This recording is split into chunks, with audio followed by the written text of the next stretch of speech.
Now we are in Western Australia in the city of Perth, and this city has produced many a test cricketers for Australia, and joining us is one such cricketer who played 33 test matches for Australia. Bruce Yardley joins us now. You started off as a medium pacer, went on to become an off spinner. So I'll talk to you about off spin in particular, especially Ashwhin, our Indian off spinner. Yeah. He came here during the last tour, wasn't too successful, but we've seen him really do well this time around. Do you think any changes he's made which has helped him? Yeah, I think he's learnt that you have to be a bit different in Australia than you are in India. Nikhil, I was watching you bowl off breaks, okay, and I said, well, that's typical Indian stuff where you just go sideways and you get away with it there, but here it's too flat.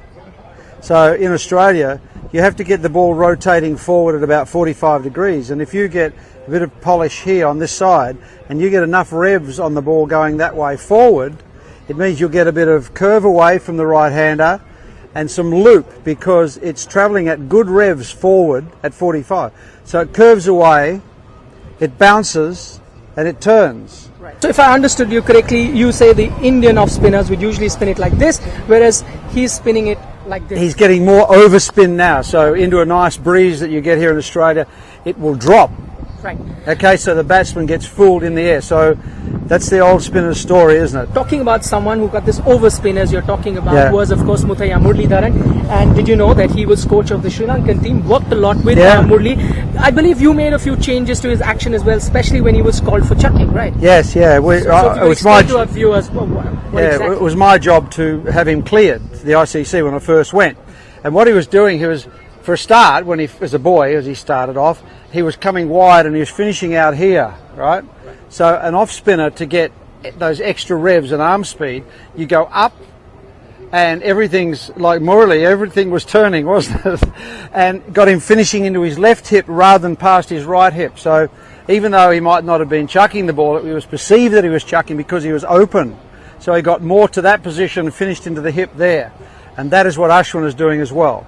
So Murali, a lot of people don't know this, was that when he finished up, and they were testing him for his doozer and everything else, he had the same arm speed as Brett Lee, bowling at 85 to 90.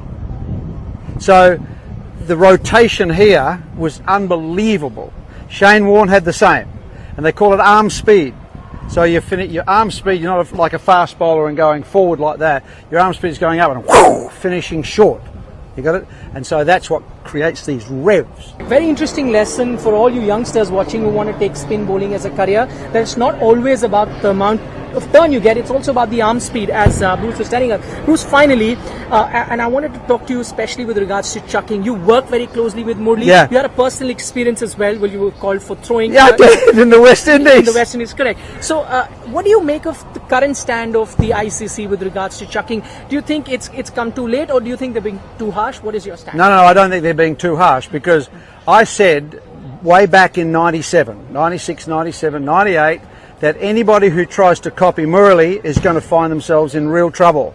Now, I believe the ICC let it go for too long.